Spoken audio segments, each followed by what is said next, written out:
I'm in love. I feel connected and happy. I can see spending the rest of our lives together. And yet, there's also a part of me that knows I could blow it all up at any moment because opening myself to this depth of love is so confronting. When I say I love you, I mean you are the cyclone in my Coney Island, the hirsute giant in my tent, my snakeskin boy. When you say I love you, you mean you place your heart on a dartboard. Let me take 10 throws. I mean I hand you a shotgun and toss my clay pigeon heart in the air. I mean hot coals and bare feet, a day at the beach, no sunscreen. You mean every time I swing the mallet, the bell clangs and I win another pink rabbit. You mean you can catch every ball thrown from any angle at any speed.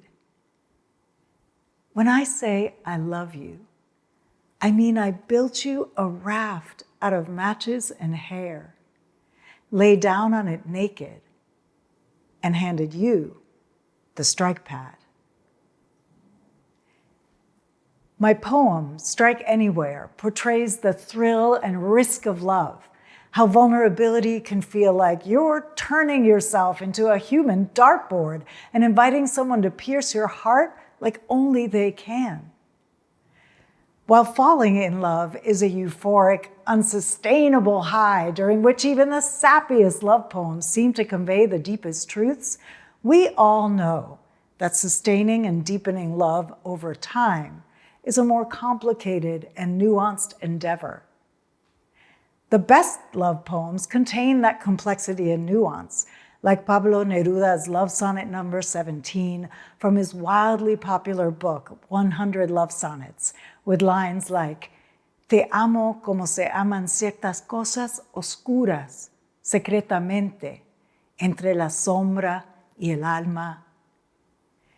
His love sonnets have been popular for decades because they ring true, and they give voice to the mysterious and the mundane, the full range of passionate long-term love.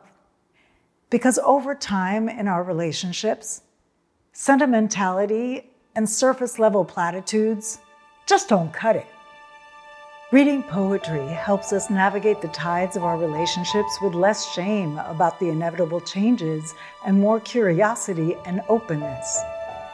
In this way, poetry turns an ending, getting mired in shame about the need for change, into an opening, being curious about the truth of our lived experience.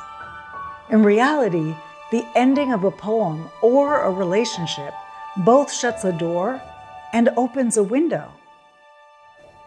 One of our jobs in life might be to learn how to look better through the window instead of constantly banging our heads on the door. When someone's getting a divorce, I often share Jack Gilbert's poem, Failing and Flying, which begins with the lines, "Everyone forgets that Icarus also flew. It's the same when love comes to an end," and ends with, "I believe Icarus was not failing as he fell, but just coming to the end of his triumph." He turns one of our most shame-inducing endings, divorce, into an opening, offering the reader the point of view that even true love could have an arc, and that knowing when a specific love's triumph is coming to an end is as much a success to be celebrated as is staying married for the rest of one's life.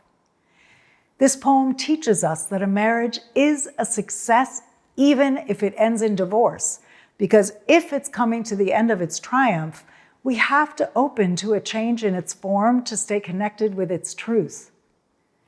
This is a radical stance in a world where many of us hang on to relationships long past their expiration dates because we were raised on a steady diet of till death do us part being the only ending worth aspiring to. In most poetry, nothing is that black and white. The shades of nuance it holds are a more accurate reflection of who we are and how we live. Reading and sharing poetry with one another can also be an antidote to the intense polarization of our current moment, because we can connect directly with another's interiority through the poem. An interiority we might deeply relate to, even as the surface elements of our life and the writer's life might have nothing in common. In this way, poetry turns an ending of separation into an opening of connection. President John F. Kennedy recognized the importance of poetry in personal and public life when he chose to have Robert Frost read a poem at his inauguration, the first poet to ever do so.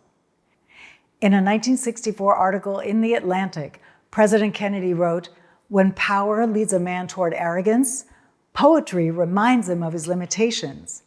When power narrows the area of man's concern, poetry reminds him of the richness and diversity of existence. When power corrupts, poetry cleanses, for art establishes the basic human truths which must serve as the touchstones of our judgment." Amanda Gorman reminds us of important human truths in these lines from her recent inaugural poem, "The Hill We Climb." If we merge mercy with might and might with right, then love becomes our legacy and change our children's birthright. Poetry reveals new ways to see ourselves and each other clearly and holistically, since we're capable of incredible empathy and kindness, as well as unimaginable cruelty. What we each choose to do in the face of our complex capabilities makes all the difference in the depth of love and connection we get to have in our lives, and the impact we get to make in the lives of others. We can choose, through the mirror of a poem and the people we're in relationship with, to encounter and get to know ourselves more fully and honestly. Without this reflection from the outside, it's hard to see ourselves clearly. Our blind spots and delusions get in the way. But bump up against a poem that moves us, or a loved one's reaction, and who we are beneath our well-curated selves gets laid bare in an instant. For this reason, we often turn to poetry to express ourselves at weddings, birthdays, funerals, and times of national tragedy, since it can be hard to find the right words to express how we feel on those momentous occasions, and a poem often gets to the heart of the matter better than prose.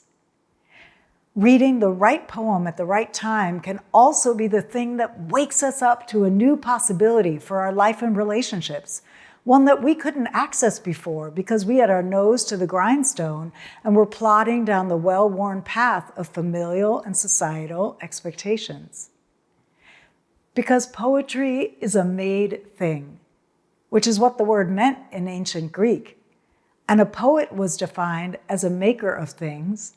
A poem invites us to slow down, to take in and feel the well-crafted images and rhythm of the words, and the way the line and stanza breaks flow down the page if we're reading instead of listening to it. What if we were to see our relationships as a made thing, recognizing that we too are makers of things with respect to our relationships, constantly crafting them into one experience or another, whether or not we realize day to day that we have the agency to do so? We're each writing a poem with our lives, whether we know it or not. So let's craft something true and beautiful with them. We'd be so much more real with one another if we remembered that we could lose it all at any moment.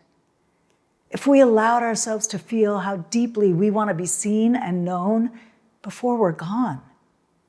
We can allow love to be both euphoric and mundane. By becoming more true to ourselves and more authentic in our relationships, we give them a chance to become more complex and real, and thereby more fulfilling. Our relationships can become the place we go to experience and express our aliveness and truth, instead of being the place where our aliveness gets buried under the anvil of resentments and obligations. When we approach our relationships poetically, moments of love and joy are deepened and made sweeter by the awareness that loss could happen at any moment.